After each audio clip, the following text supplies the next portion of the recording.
morning. The March 29th, 2017 meeting of the Board of Estimate is now called to order. In the interest of promoting the order and efficiencies of these hearings, persons who are disruptive to the hearing will be asked to leave the hearing room immediately.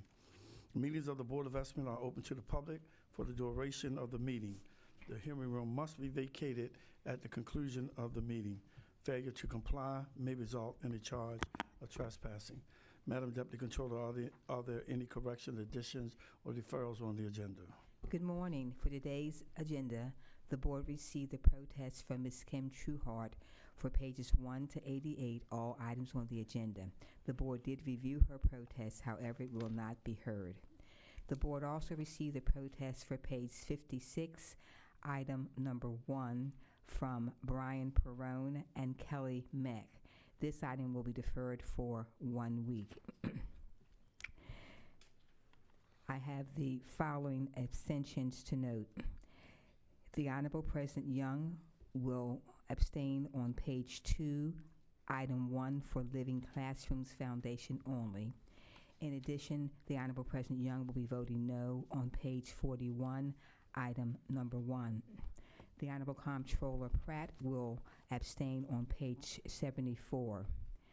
Again, the item that's being deferred is page 56, item 1, and the items that remain on the non-routine agenda are pages 1 and page 73.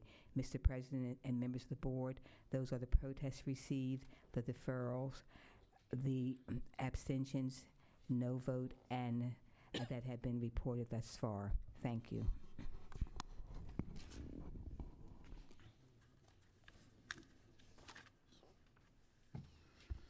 I will direct the board members' attention to the memorandum from my office dated March 27, 2017, identifying matters to be considered as routine agenda items together with any corrections and additions that have been noted by the Deputy Controller.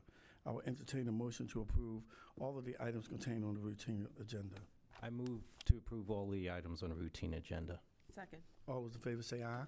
Aye. All opposed, nay. The motion carried. The routine agenda has been adopted. The first item on the non-routine agenda can be found on page 1. At this time, Andrew Klein, the City Budget Director, will present the preliminary budget recommendations for fiscal year 2018 to the Board of Estimates. Thank you. Good morning, Mr. President. Morning. Madam Mayor, Madam Comptroller, members of the Board of Estimates. I'm here today to present to the Board the Finance Department's fiscal 2018 preliminary budget plan. You have received the budget document electronically, and it is posted online at budget.baltimorecity.gov. The preliminary plan includes $2.8 billion for operating expenses, an increase of $140.8 million or 5.3% above the fiscal 2017 adopted budget.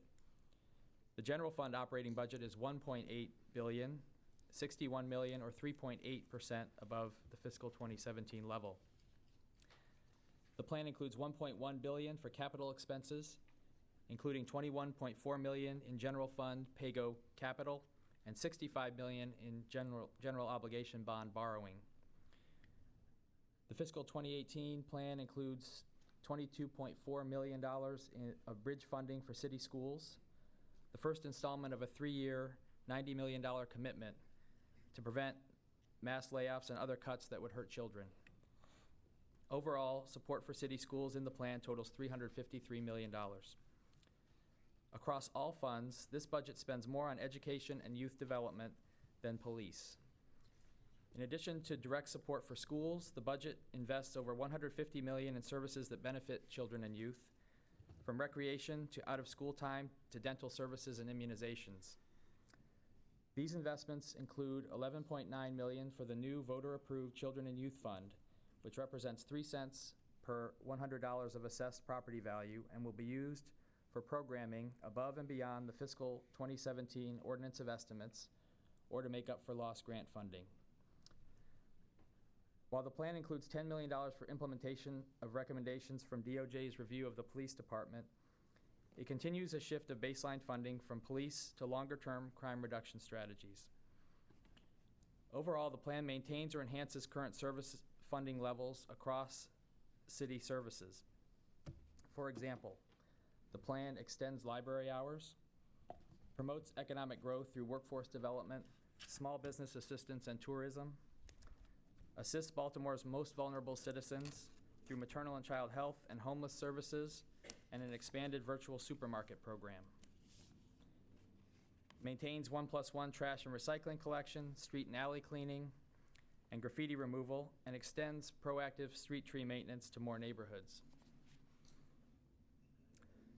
It supports one of the nation's busiest fire and EMS services, which is working with the health department to address the city's growing opioid abuse problem. And operates the Charm City Circulator and adds 8 miles of bike infrastructure to encourage sustainable transportation. The plan also reflects Mayor Pugh's priorities to make the city cleaner and safer and extend economic opportunity to all residents.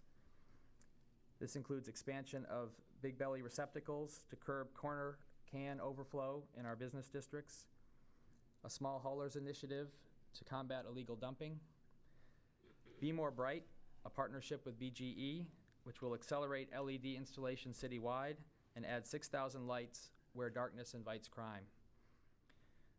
And new mobile workforce units will bring job placement services directly to underserved neighborhoods. The general property tax rate for fiscal 2018 will remain at $2.248 per $100 of assessed value. The effective rate for owner-occupied properties will average $2.10 per $100 under the 20 cents by 2020 Targeted Homeowners Tax Credit Program, which is on track. The effective rate is down 7% since fiscal 2012. Highlights of the capital budget include $244 million for sewer system replacement and rehabilitation, $7 million for whole block demolition, $22 million for street resurfacing, $48 million for stream restoration, $17 million for school construction, $9.5 million for new recreation centers, and $6.5 million for homeownership incentives and the new Affordable Housing Trust Fund. Funded full-time permanent positions in this preliminary plan total 13,311. General fund positions are 9,389, about the same as fiscal 2017. The Board of Estimates Taxpayers Night is scheduled for April 12th from 6 to 8 at the War Memorial Building, and the board will vote on the ordinance of estimates on May 3rd. That concludes my presentation. I'd be happy to answer any questions. Any questions? Thank you. Second item on the non-routine agenda can be found on page 73, Department of Audits, Audit Reports, and Related Audit Digest. Parties, please come forward.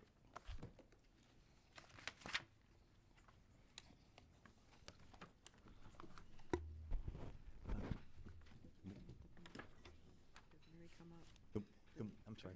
Good morning, Mr. President. Good morning. Members of the board, I'm Bob McCarty, the city auditor.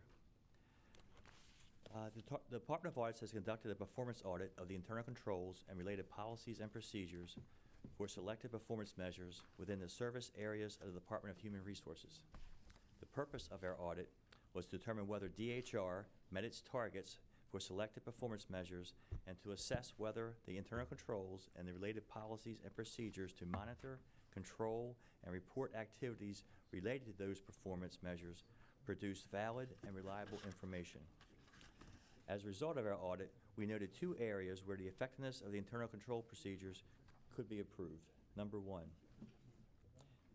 DHR reported that it did not meet its targets. It did not meet its targets for fiscal years 14 and 15 for the average number of working days to fill civil service vacancies. According to the budget books, the target for each of those fiscal years was 60 working days, but the reported average number of working days to fill vacancies was 87 for fiscal year 14 and 81 for fiscal year 15. Because of personnel changes, DHR was not sure how the actual amounts were previously calculated, and it recalculated the actual amounts as 74 days for fiscal year 14 and 79 for fiscal year 15. In either case, the actual amounts exceeded the performance measure targets. DHR generates life cycle reports based on information contained in NeoGov, which is the city's online applicant tracking system, to compile the results for the average number of working days to fill vacancies. Although DHR did not meet its targets for fiscal years 14 and 15, we could not determine whether DHR's calculations for reporting the average number of working days to fill vacancies resulted in accurate and reliable results. Some factors, for example, were in fiscal year 14, the life cycle report contained 942 requisitions, but only 410 of those requisitions included start dates for the job positions and were used in DHR's calculation. 273 of those 410 requisitions were classified as filled, and 137 were classified as canceled, even though 137 of those also included start dates. Also, 12 requisitions for fiscal year 14 life cycle reports and 13 requisitions on fiscal year 15 reports showed employee start dates, but were not included in DHR's calculation because the number of working days to fill those positions resulted in negative amounts. That is, the requisition dates were after the employees' reported start dates. A referral list of prospective candidates is created for the hiring agency. After 60 days, however, the applicable requisition for the referred list expires, but it can be replaced with a new requisition. However, the number of days the original requisition was open However, the number of days the original requisition was open and not filled was not included as part of the calculation to determine the number of working days to fill the vacancies. The requisition listed used by DHR are based on information from NeoGov to calculate the number of working days to fill a vacancy. However, we tested 80 requisitions, 40 from each year, and found that for 26 of those requisitions, the employee's start date included on the listing differed from the employee's start date reported on the city's Human Resources Information System, or HRIS. We recommend that, in accordance with the city's administrative manual, DHR continue to establish and improve its policies and procedures to adequately maintain records. We also recommend that DHR continue to establish written policies and procedures to document the methodologies used for developing the performance measures targets and reporting actual results. We also recommend that DHR review the life cycle report for completeness and accuracy. We further recommend that DHR meet with the Department of Finance to discuss possibly modifying the performance measures to address only the DHR's responsibilities rather than incorporating requesting agencies' responsibilities over which DHR has no control. We also recommend that DHR pursue the possibility of enhancing its systems and automation capabilities by assessing its needs and determining potential software solutions. A summary of DHR response is that they stated that it accepts the finding and notes that key staff members during the audit period are no longer with them, so it could not determine the precise methodologies used at that time. DHR stated that it has since changed its internal practices, is pursuing the possibility of enhancing its systems and automation capabilities, and has begun assessing the e-recruit system needs to fully accommodate the city. Number two, DHR reported that it did not meet its targets included for fiscal year 14 and 15 for the percent of classification and compensation projects meeting the service level agreement deadlines. Service level agreement deadlines refer to measuring criteria for the types of classification and compensation project requests. For example, the deadline for a small project request is 3 to 4 days. The deadline for a medium project is 1 to 4 weeks, and the deadline for large projects is 2 to 4 months. For fiscal year 14, the target was 95%, but the actual amount was reported as 88%. For fiscal year 15, the target was again 95%, but the actual amount reported was 86%. Although DHR did not meet its targets, we could not determine whether DHR's calculation for reporting the percent of classification and compensation projects completed resulted in accurate and reliable results because of the following factors. The first is that the actual percent of classification and compensation projects completed within deadlines reported in the budget books differed from the percent of those projects completed within the deadlines on DHR's reports that it furnished to us. According to DHR, there was significant staff turnover during fiscal years 14 and 15, and that all of the data requested, including the comprehensive project log and the methodology used to determine the actual percentages, was located. Therefore, DHR had to recreate its reports for our audit testing. According to the report that DHR provided for fiscal year 15, 895 of the 1,188 projects were completed within the deadlines. However, that included 162 projects that were completed in a negative number of days. Also, for fiscal year 14, there was 1,138 of the 1,346 projects completed within the deadlines. However, that included 20 projects that were also completed within a negative amount of days.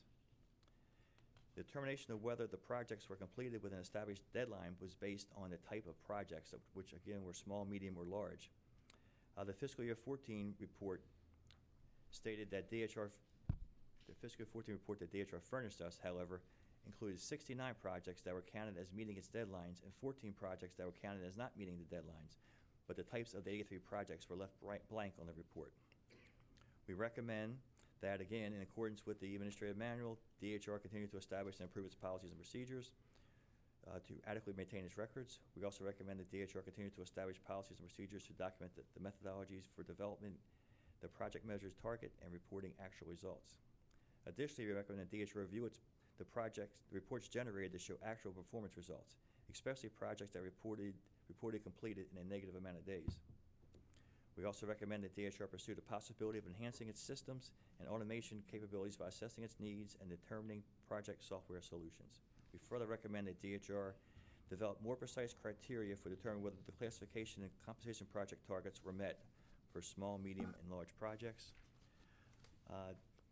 A summary of DHR's response was that it stated it accepts the finding and notes that there was significant staff turnover during the audit period, so it could not locate the project log or determine the precise methodology used at the time. DHR stated that it is in the process of developing key performance indicators and metrics to identify, track, and monitor its established outcomes, and is pursuing the possibility of enhancing its systems and automation capabilities. Thank you. Madam Mayor. I note that this was one of the agencies that, when I had a conversation with the director, talked about the lack of innovation and technology in that department. And if we're going to get things done on time, I hope that those procedures, I know that that was one of the things that you were looking at. Yes. In terms of automation, and because we got to move these Absolutely. much quicker. And we've already started developing the scope of work for competitive State bidding. your name. I'm sorry. State your name. For the record. State your name. Mary Talley, Director and Chief Human Capital Officer. So we have developed or started to develop our scope of work. We also have a chief of HRIS systems who is highly skilled and highly qualified to make those assessments along with us and make the appropriate recommendations, because we do have many, many manual processes that need to be eliminated. Yeah, I remember her telling me that even on some of their systems, I mean, you probably wouldn't even know how to operate those today. They're so old. And so we've got to, we talk about technology platforms and how we need to improve the system throughout. And Absolutely. in the Department of Human Resources, that's really important. And also, we're actually looking for enterprise-wide solutions, not just for DHR, but that can accommodate all of the human resources needs across all city agencies. Yeah, because I think that if we were assessing the platforms and technology platforms across all of the agencies, we would find that there'd be a deficiency in terms of technology. I know we just worked on trying to upgrade the law department. So. Okay. My question, Ms. Talley, is why does it take 60 days to fill a civil service position? I mean, what goes into that? Can you tell me the steps and what's all entailed in that? Sure. There are two main players involved in recruiting and filling civil service positions. One are the requisitioning agencies, and the other is the Department of Human Resources. The process begins for filling a civil service position when the requesting agency submits a requisition through the NeoGov system. After they submit the requisition, the Department of Human Resources produces the position announcement, ensures that the position is posted. It has to be posted for a minimum of 14 days.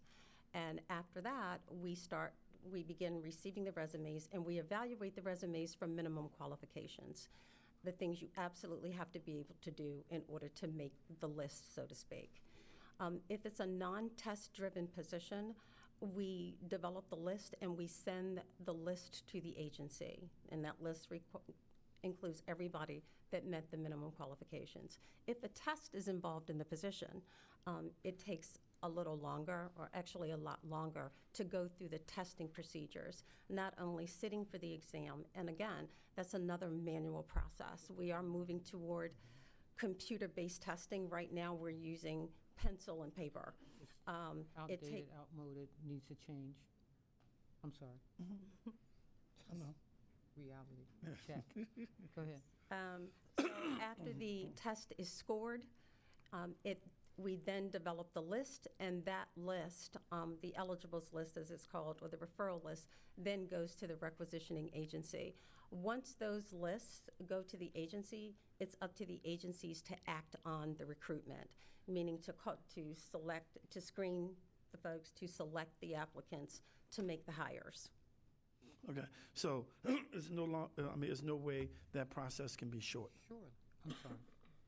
Yeah, sure. that- Mr. because- President, first of all. Because by the time, we you go got through, another job. yeah, But the issue, and you We may lose lose good some of people. your best people. yeah. The issue here is, we should be online testing, and we've had that discussion. For people to have to come in, sit down, pencil and paper, then get graded, that's a whole nother process.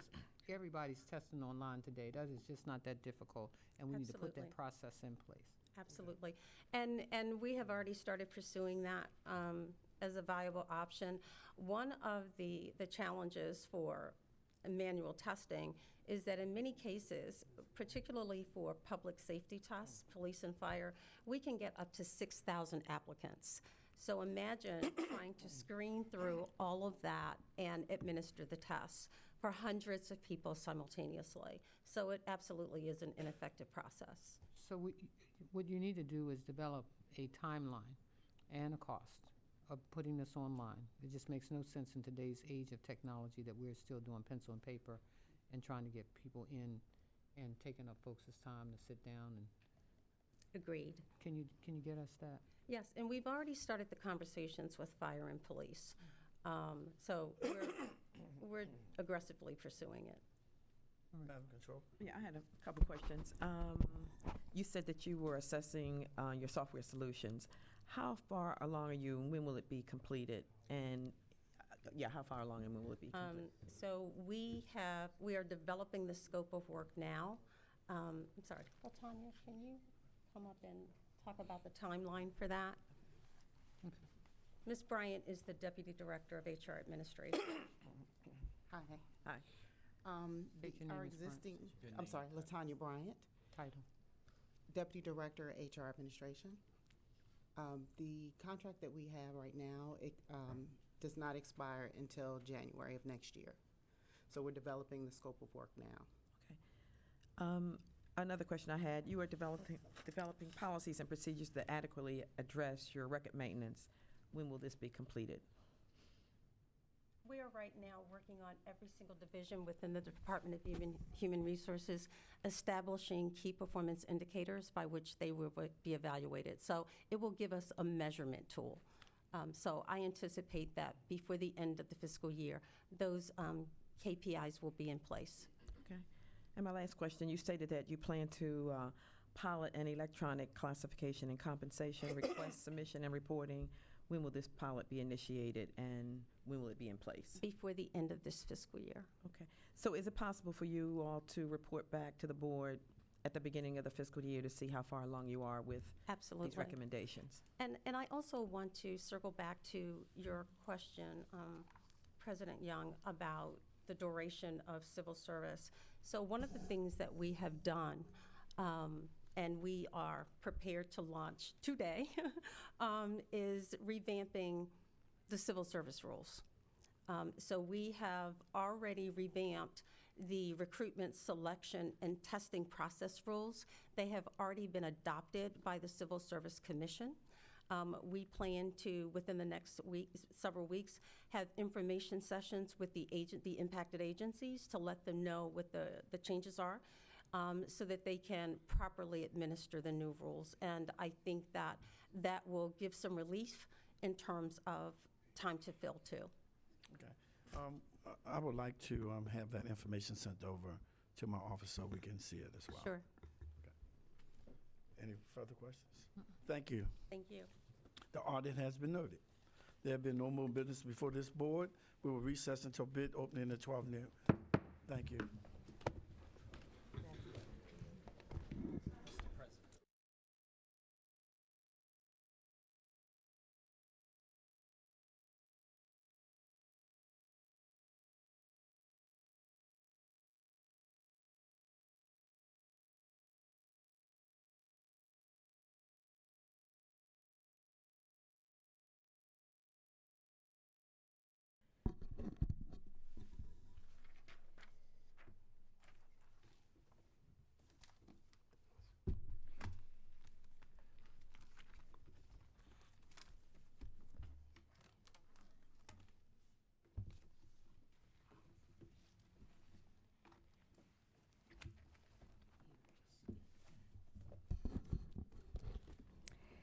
TR 11318, Key Highway at Light Street intersection improvements.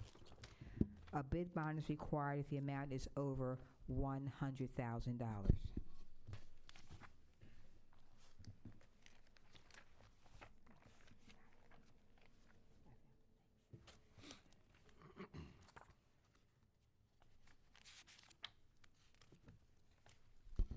Civil Construction LLC with a bid bond.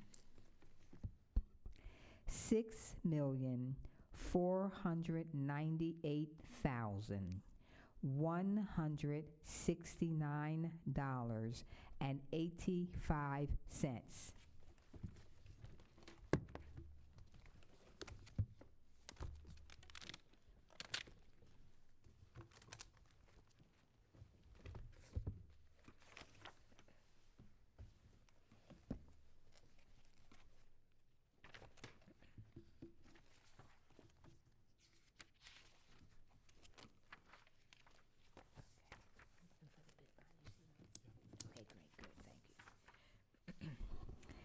P. Flanagan and Sons Incorporated with a bid bond. $6,427,770.10.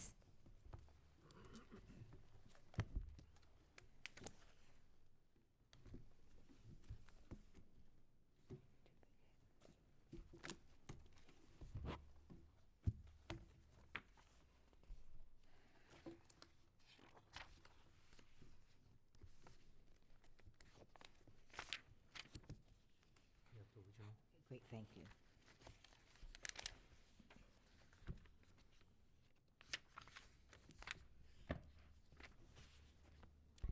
Manuel Louise Construction Company, Inc. with a bid bond. $6,325,113.50. That's all part of this one.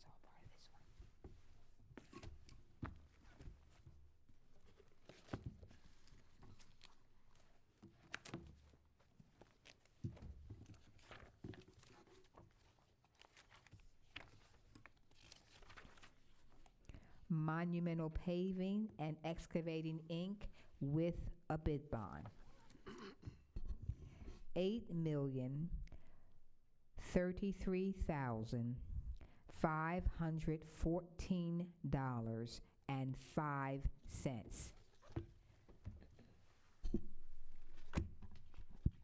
Refer these bids to the Department of Transportation for tabulation and report.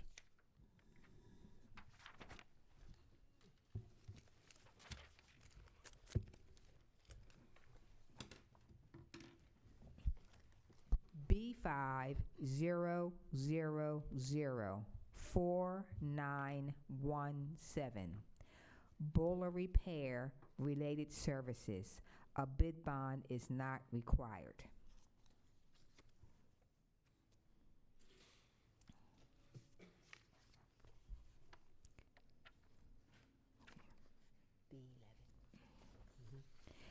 Power and Combustion, Inc. $284,750.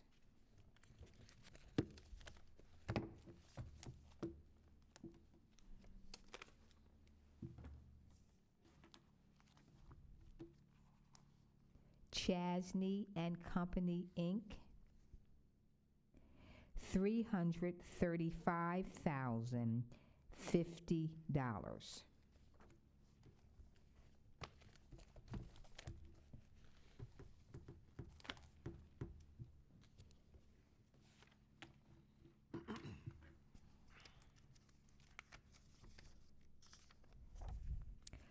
Flowtron Contracting, Inc., $586,031.50.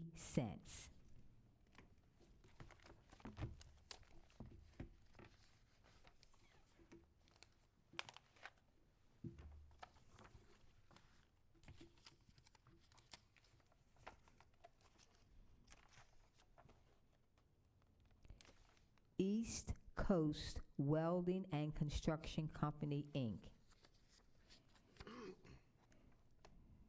$244,700. Refer these bids to the Bureau of Purchases for tabulation and report.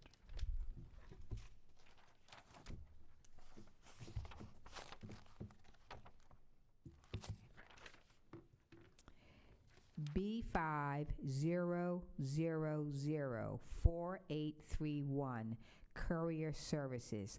A bid bond is not required.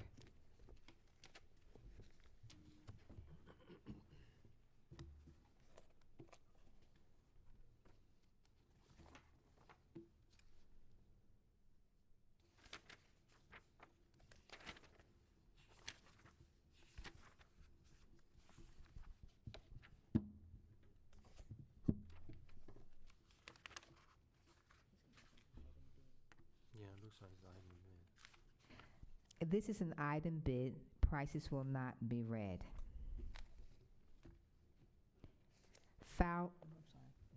Falcon Express Transportation, Inc.,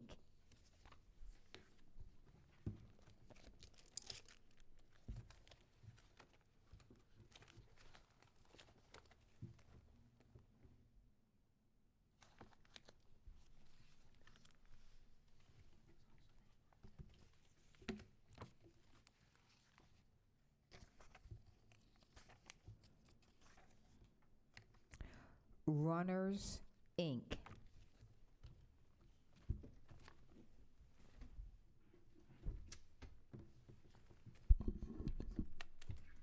That's it? Okay, just refer these bids to the Bureau of Purchases for tabulation and report.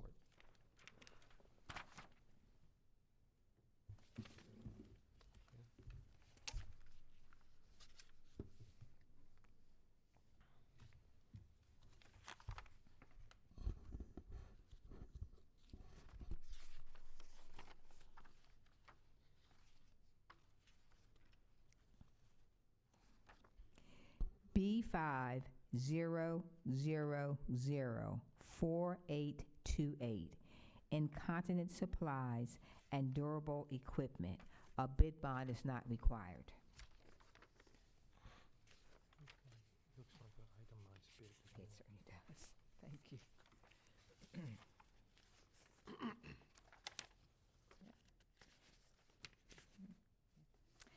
This is an item bid. Prices will not be read. Old Court Pharmacy.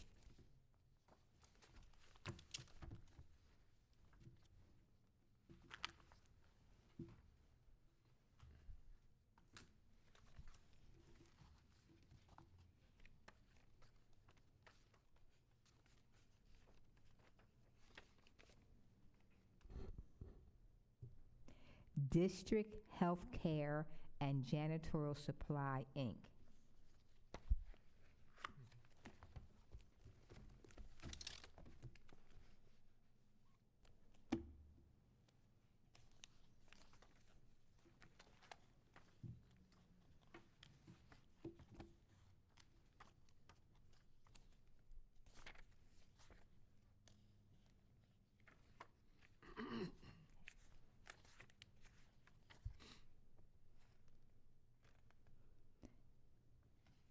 Rest Life Medical Solutions, Inc.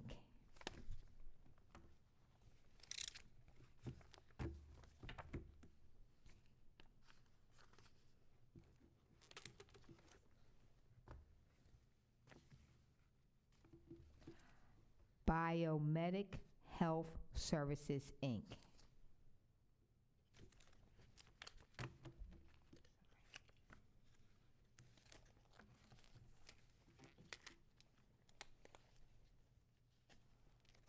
I'm not sure what this is, if you have a full set or not. Mine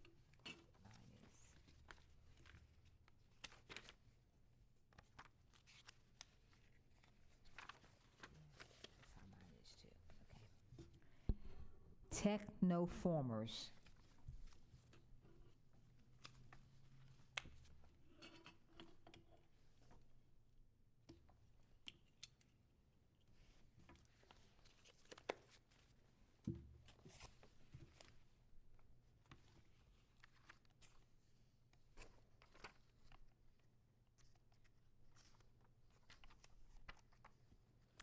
WestNet, Inc.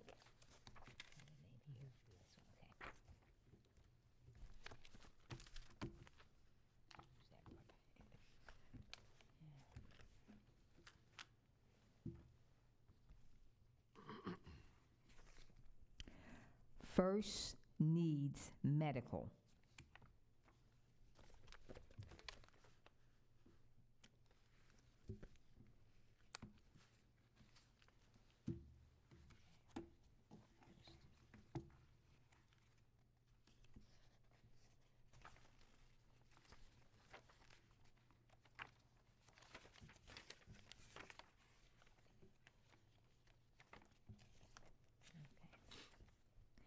M&M Merchandisers Medical Supply and Equipment, LLC. Refer these bids to the Bureau of Purchases for tabulation and report. There being no further business, we are adjourned.